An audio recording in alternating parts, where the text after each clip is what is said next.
Hi there, I'm MK, and you're listening to Wheel of Tears, the show where we read Robert Jordan's epic fantasy series, The Wheel of Time, and cry about it. And you know what else I'm crying about?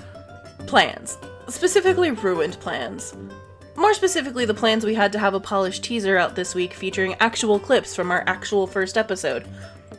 But then Audacity basically flipped me the bird and I lost all of the nearly completed clips and had to start over, digging through what amounts to about 5 hours worth of recording. So instead, I've cobbled together a couple of mini-episodes from pieces of our brainstorming calls to give you an idea of the kinds of conversations that you can expect from me and my co-host Matt. If you already listened to the Disappearing teaser, a few bits of this will be familiar to you, but I made sure to break it apart and reassemble the pieces of it with some other stuff that you haven't heard yet. So in this first mini-episode, you will hear some serious lore talk, queer subtext, minor anxieties about alienating our audience, and a brief sidebar about Star Trek Discovery. We thank you for your patience and support during this rough beginning, and we really hope you'll enjoy the show.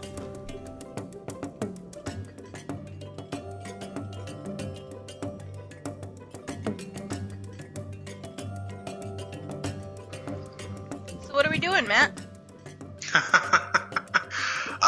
We are doing a multifaceted, detailed analysis of the Wheel of Time series by Robert Jordan, focusing on its characters, themes, and plot structure, the social context in which it was created, and the social context in which it currently exists.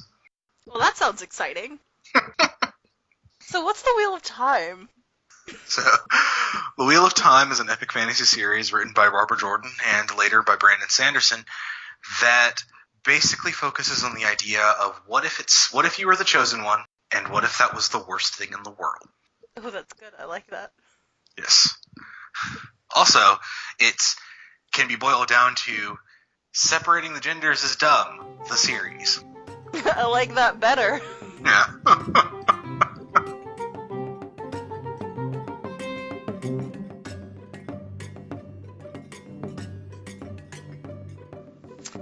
Anyway, so how often does the Lews Therin stuff show up? Is it just like the beginning and end, or of every what book? do you... Like how often are we checking back with him? Oh, do we get a viewpoint from Lews Therin? Yes. Never. The prologue is the only time we get a viewpoint from Lews Therin. He comes up... Is it every book, or just the prologue of the first book? Just the prologue of the first book. That's the only time where it's Lews Therin on screen. He comes up in other ways throughout the story, okay. But as a direct point of view, no, that's just the only one. Because I honestly don't remember if I actually finished, got all the way to the end the first time I went through it. Yeah. But, it had taken me... It took me, 2 months to get through this fucking book the first time. Through the audiobook, because I started it on a long trip, and then, tried to finish getting through it, but I just never did. Yeah. I don't know. And by the time, I got toward the end, I had forgotten what had happened at the beginning. So, I would just say that the non-spoiler way to do it is, he's always going to come up a lot. Oh, go ahead. Is he in the future or the past? Oh, well, this Lews Therin that we see is in the past. Because remember, with the Wheel of Time, technically everything is in the past and future of each other, because all this is going to happen again. Oh, yeah, that whole fucking thing. But yeah, this Lews Therin that you saw in the prologue, that man existed 3,000 years before the series starts. Okay. And he is Rand is a direct reincarnation of him. Okay. Yeah. I thought I knew that, but I don't know if I remembered that. Yeah. But yeah, he's going to come up in lore all the time in various ways, just because, rightly or wrongly, Lews Therin takes the blame for the breaking of the world and all the shit that followed. So, he comes up in the same way that Judas comes up in our culture. Oh, okay. Despite the fact that, it was his fault, but it was sort of the thing where no one could have foreseen what happened. Like, there was no way to, his reasons for doing what he did make perfect sense in the context that he did them, and no one could have predicted the consequences. Okay. But yeah,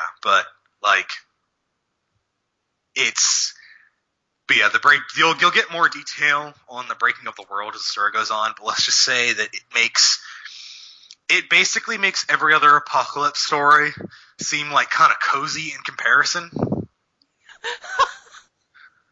There's like thousands of male channelers, many of whom have literal centuries of experience, all going crazy at once, like continents shifted places.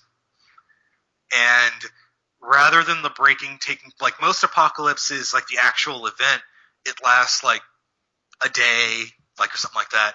The breaking lasted for 300 years until the last male Aes Sedai finally died. Oh boy. Yeah, so one of the reasons that the dating system changed, like following the breaking, is no one is exactly sure how long the breaking lasted because of how much was lost.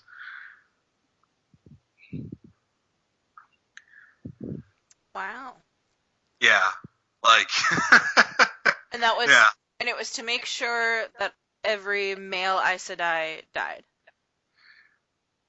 Yeah, basically what happened is, this isn't a spoiler, just a lore thing, though they'll go into more detail about as the story goes on, but basically what happened is the Dark One was imprisoned at the moment of creation. He's walled off from the rest of reality. First age, which was our age, comes and goes. Second age comes, humans discover magic, high technology, create Star Trek X-Utopia. And one of the problems of that society is that they had eliminated war and all those other bad things, but their current issue is they were bothered by the fact that Saidin and Saidar were still separate. And they were trying to figure out a way to, for all people to use one source of magic. So in their research, some scientists of the Aes Sedai found what they believed to be a single source of magic for both men and women. So they bored into it, not realizing that they had found the Dark One's prison and bored a hole into it, which allowed them to touch the world again. And for about 50 years, the world slowly went to shit as violence and war and other stuff came back into it. And then finally things popped off with what was called the War of Power, or the War of Shadow, which lasted 10 years, and it ended when Lews Therin led 10,000 troops and 100 Aes Sedai, all men, because recent gender politics among the Aes Sedai meant that female magic users told him to fuck off, basically.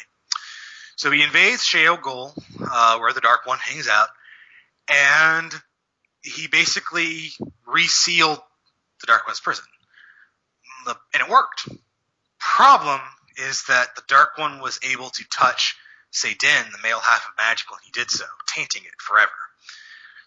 Lews Therin and all 100 Aes Sedai with him immediately went insane.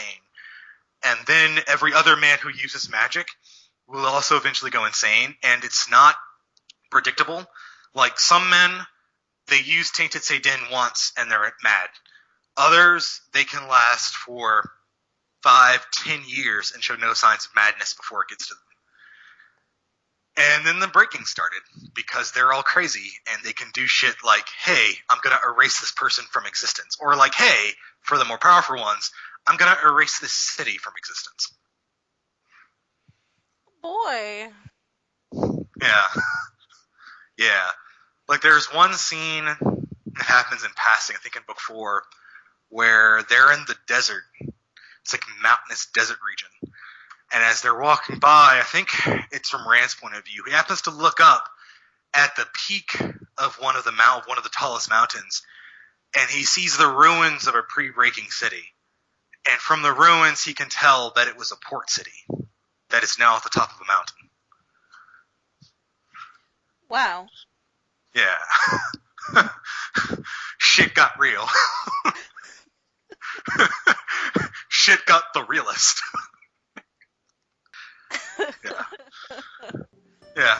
Oh, excellent.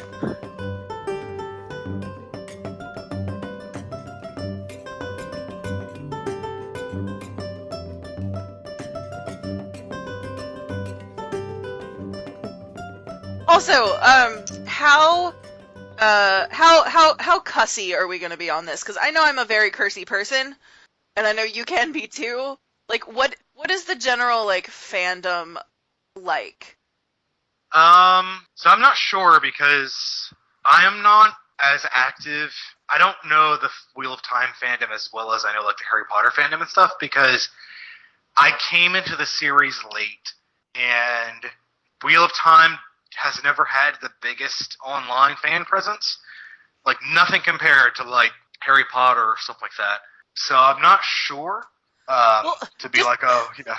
Because Sanderson takes over, like, I just have this weird idea that like half the fandom is Mormon. I mean, maybe. I mean, if we could get cute and replace our F-bombs with other fictional F-bombs, like frack or frel.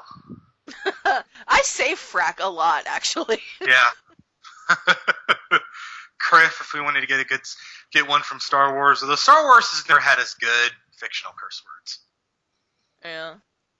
Oh, speaking of curse words, one of the revolutionary things that Discovery has brought to Star Trek is it brought Star Trek's first F-bomb. Really? And it was adorable because one of them, as one of the main characters, is this girl. Her name's Sylvia Tilly. She's a fourth-year cadet who is like a prodigy, so she got assigned to Discovery. And during one episode, they're like solving a scientific problem, and she just goes, "This is so fucking cool." And she catches herself and looks at like the chief scientist and was like, "Oh, I'm so sorry." And the chief scientist is played by Anthony Rabb, and he just looks at her for a moment and goes, "No, cadet, it is fucking cool." That's adorable. Yeah. Oh god, I really need to watch it. Like, really Yeah. bad.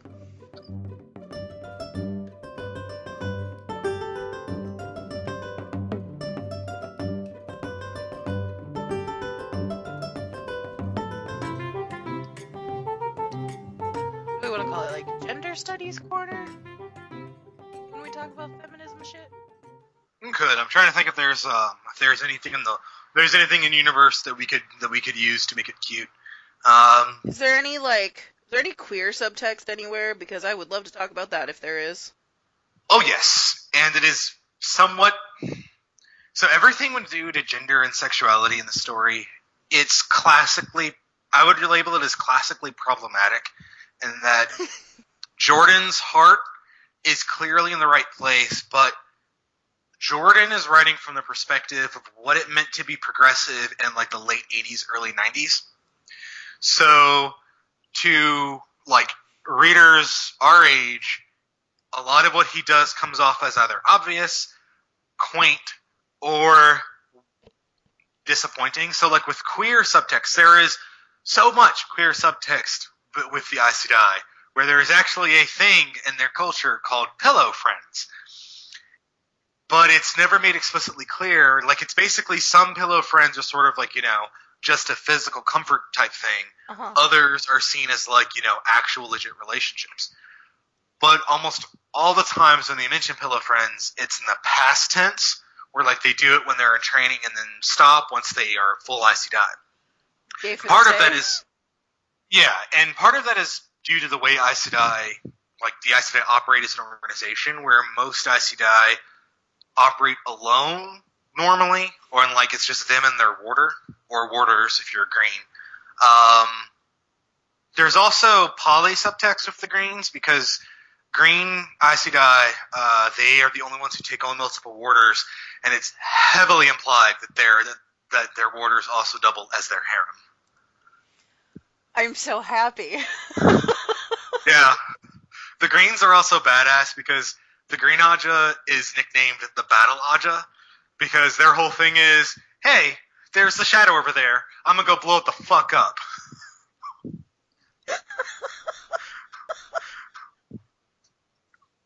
Yeah. Oh, that's exciting. Yeah, the greens are my favorite. But I like this. so there's a lot of I like okay. this preview of things to come that you keep giving me. yes. And then when it comes to male same-sex relationships, there basically aren't any until like the very end, where like you first start to see like an explicitly gay character. Mm-hmm. But this is like, I think it's not until Sanderson takes over. And again, like, there's also, when it comes to poly, there is poly text, where there's one culture in the world that you meet where they do have like multiple wives, but it's not made clear one way or the other if like someone could have multiple husbands or not. Mm-hmm. Like, they never say that it's explicitly forbidden. They just don't mention the possibility at all. Mm-hmm. So again, like, and it's implied with a lot of these poly relationships that in at least one case, it's pretty much made explicitly clear that the two wives are as much married to each other as they are to their husband. Right. That was going to be my next question. Of is it polyamory, or is it just a polygamous dude? Yeah. And you do see a poly relationship develop during the series, and with that one, it's implied that some of the people, like, it's also like one man, multiple women, and it's implied that two of the women involved, they don't appear to have a like sexual relationship on page, but it's like, at least in my opinion, I think that it would only be a matter of time before that began. Mm-hmm. And the like man involved would have no issues with this, of course. Basically be like, I'm down. Try to think other like subtext stuff. Oh, the warders. So the warders are super cool, but once you learn how they work, holy shitballs, is the concept of consent fucked between warders and Aes Sedai. Because Aes Sedai create warders by actually creating a magical bond between the two of them. So they have a limited telepathy with each other, where they can feel where the other one is, and they can tell if they're like in physical danger or not. Now, warders, but due to this, they basically sort of become like Captain America's, where they're physically stronger, faster, and hardier than normal humans. However, Aes Sedai can like compel their warders to act as they wish. Oh my god. Yeah, and then if a warder dies, the backlash on the Aes Sedai is horrifying, and that it basically destroys their ability to maintain emotional control for a certain period of time. So, like, massive levels of depression, like, and with the potential for, like, all the terrible things that come from that. Mm-hmm. And an Aes Sedai can eventually recover from losing a warder. Warders, however, if their Aes Sedai dies, it's virtually guaranteed they'll eventually commit suicide unless they are bonded by another Aes Sedai. Oh my god. Yeah.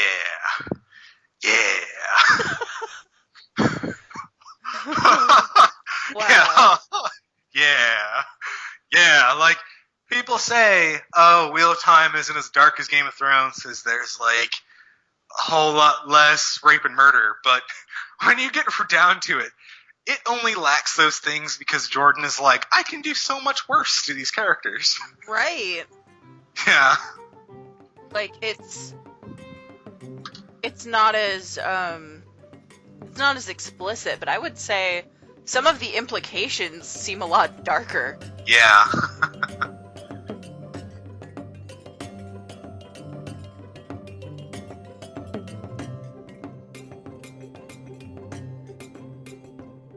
Thanks for listening to Wheel of Tears, and stay tuned for more. And don't forget, you can follow us on Twitter and Instagram at Wheel of Tears, and on our blog at wheeloftears.wordpress.com. Music used in this episode is Industrious Ferret by Kevin MacLeod at incompetech.com.